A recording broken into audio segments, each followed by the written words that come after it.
Baik, terima kasih pemirsa. Anda masih bersama kami Damai Nusaku yang mengangkat tema tentang kunci kebahagiaan. Dalam segmentasi berikut ini Kiai Haji Sumarno Syafi'i akan menjelaskan kepada kita. Lantas kalau tadi guru-guru kita menjelaskan bahwa bahagia adalah tergantung pada persepsi, keputusan. Lantas bagaimanakah perspektif persepsi Islam tentang bahagia? Silakan Kiai. Assalamualaikum warahmatullahi wabarakatuh.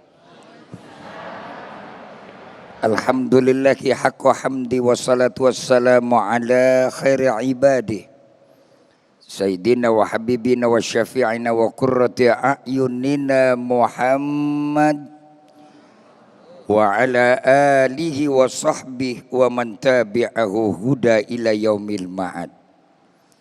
Ibu bapak para jamaah yang berbahagia, hadirin wal hadirat rahimakumullah, para pemirsa Damai Indonesiaku di mana Anda berada, yang insya Allah sama-sama dimuliakan Allah Subhanahu wa ta'ala. Siang ini pengajian kita berbicara tentang bahagia. Sesungguhnya bahagia itu adalah sesuatu yang ada di dalam diri kita tapi tidak pernah mampu kita tampakkan. Artinya adalah bahwa bahagia itu adalah sesuatu yang di luar daripada pandangan kacamata kita. Orang tersenyum belum tentu dia senang. Bu. Orang nyengir belum tentu dia demen. Pak. Orang melotot belum tentu dia benci. Kan begitu. Jadi bahagia itu bagaimana, Pak? Bahagia itu adalah sesuatu yang ada di dalam diri kita, yang hanya kita yang bisa merasakan. Apa bahagia itu sama ukurannya dengan kacamata ukuran standar dunia? Oh, never and ever. Impossible. Pemulung yang ada di pinggir bak sampah bahkan bergelut setiap hari dengan kotoran, barangkali lebih bahagia dia ketimbang Bapak Presiden. Cuman kan kita ngelihatnya dari pandangan sudut mata kita kaca yang sebelah, Pak. Oleh karena itu Al-Fakir ingin menyimpulkan apa yang disampaikan. Kalau tadi saya disodorkan 3 materi kebanyakan. Cukup Allah nyatakan dalam Al-Quran. Apa yang Allah jelaskan menjadi kandungan makna untuk jalan kita mendapatkan bahagia. Orang boleh berbicara kunci bahagia, bahkan bisa terjebak dengan teori-teori bahagia, bahkan dia sendiri bisa menyengsarakan orang. Apakah kerangka bangun ekonomi yang akan ditegakkan oleh manusia akan bisa melahirkan bahagia? Tidak sedikit mereka berkerangka ekonomi akhirnya menyengsarakan orang. Jangan ditafsirin terlalu jauh. Memang serem. Paham? Allah nyatakan cuma gampang lah. Wa amman khafa maqama rabbih wa na'an nafsa 'anil hawa fa innal jannata hiyal ma'wa. Kuncinya cuma 2. Orang mau bahagia di alam dunia siapapun kita, dengan status apapun yang kita miliki hari ini, dengan predikat apapun yang kita sandang saat ini, cuma 2. 1. Maqama rabbihi anil hawa. Khafa maqama rabbi. Manusia merasa takut di hadapan Allah. Bahwa kita hidup ini selalu dipantau oleh Allah. Hidup ini adalah dinilai oleh Allah. Artinya ada jiwa khaufullah dalam diri kita. Orang tidak akan pernah bahagia kalau masih ada yang namanya dalam jiwanya tidak pernah takut kepada Allah. Terpaksa dan dipaksa ia didorong untuk melakukan keliaran dan kebebasan syahwatnya. Sehingga pada akhir gilirannya apa yang terjadi? Tidak pernah merasa puas dan gak pernah mensyukuri nikmat. Paham kan? Apaan? Takut sama Allah, takut.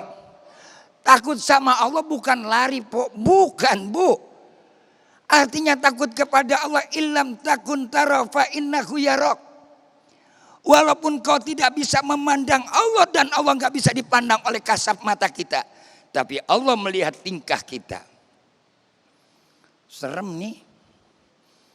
Wa in tubdu ma fi anfusikum au tukhfuhu yuhasibkum bihillah. Walaupun kamu tampakkan dan kamu sembunyikan, dihisab sama Allah. Janganlah kita berkedok dan bertopeng macam-macam. Banyak orang yang sekarang udah menggunakan topeng agama, topeng ulama, topeng ayat, topeng dalil. Hei, mari buka topengmu. Jangan agama kau jadikan topeng untuk mendapatkan status sosial dan kebahagiaan. Ini saya baca hadis ini. Terserah orang mau nilai apa juga urusan kita mengaji ini ya Bu ya. Betul. Senang lu dengerin kagak seneng wis. Emang gua paksa. Ya Pak ya. Benar. Makanya tolong dong buka topeng kita. Wa in tubdu ma fi anfusikum, walaupun kamu tampakkan yang ada dalam diri kamu. Artinya jangan coba-coba kita berdusta kepada Allah. Jangan ada dusta di antara kita dan Allah. Allah nggak bisa kita dustai. Walaupun kita bungkus tubuh kita dengan serapat mungkin, tapi di dalam gerak jantung kita yang mengalir, yang bergerak dengan darah yang mengalir, Allah akan nilai semuanya nanti. Saya mendingan diperiksa KPK ketimbang diperiksa malaikat. Iya Pak ya. Kalau KPK meriksa kita, dia juga manusia. Tapi kalau malaikat yang meriksa kita, enggak pakai kompromi bos. Halo. Ada komprominya kagak? Ada deal-dealannya kagak? Ya kalau masih manusia mah gampang dimainin Pak. Boleh. Kayak kita kagak tahu aja. Betul. Iya Pak ya. Orang mana sih, dunia mana sih Pak? Manusia mana di dunia ini yang kagak butuh cuan? Butuh cuan kagak? Butuh duit kagak? Wow, apalagi model kayak ibu-ibu bedak pakai duit, ya Bu ya? Ya Pak ya? Mau ngaji juga bawa duit, mau ke pasar kudu nengteng, duit ngurusin anak kudu pakai duit, dengerin tuh Pak makanya. Tuh. Orang wadon kurang duit urusannya bisa lebih sadis dari KPK.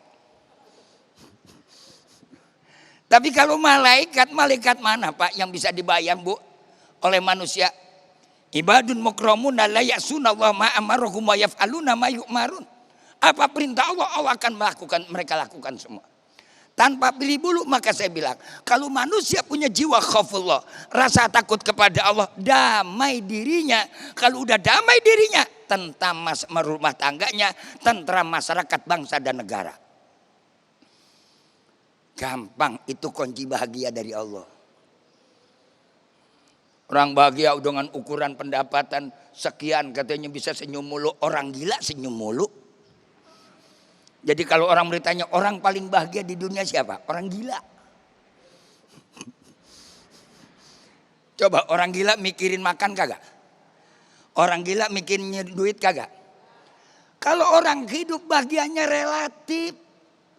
Dan bahagia itu tidak mungkin ada menstabil. Tidak, pasti turun naik grafiknya. Rasul aja juga merasakan sedih. Rasul juga merasakan susah. Apalagi kita emang udah disusahin. Udah nih. Udah belum? Udah selesai. Masih berapa menit lagi? 2 menit lagi itu alhamdulillah. Ini baru 1 poin. Yang kedua, singkat ya. Soalnya udah berdiri aja sih. Saya makan kalau orang udah berdiri deg-degan. Yang kedua, wanahan nafsa anil. Kalau pengen bahagia tahan syahwat. Syahwat duniawinya kita tahan. Pertama ada rasa takut. Orang butuh dengan dunia. Masih manusia hidup di alam dunia pasti butuh dengan dunia. Tapi ketika kita tidak mampu menahan kepentingan kita, kemauan kita, inna nafsa la amartum bisu. Sumbernya terjadi manusia akan menjadi rusak. Manusia akan jauh daripada kebahagiaan. Tidak pernah dapat kedamaian ketentraman apabila yang kedua adalah manusia terus bergerak dan digerakkan nafsunya dengan segala kemauan dan kepentingan yang negatif. Kadang-kadang kita ibu-ibu udah punya bedak, pengen beli bedak lagi. Kudungan di rumah udah 2 losin. Ngelihat temannya di pengajian, pulang ngaji bukan kelihatan tambah bener, ama laki cemberut.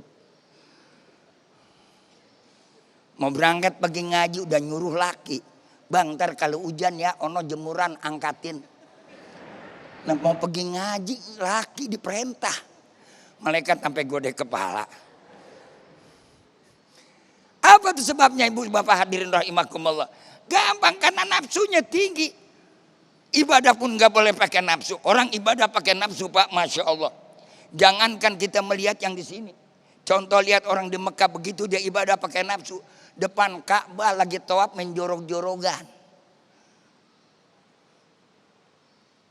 Nafsu ini bisa masuk dalam diri manusia, bukan di dalam hal masalah duniawi aja. Di dalam ibadah juga bisa mereka masuk. Makanya Nabi bilang, wasyetanu yajri fi majrad dam.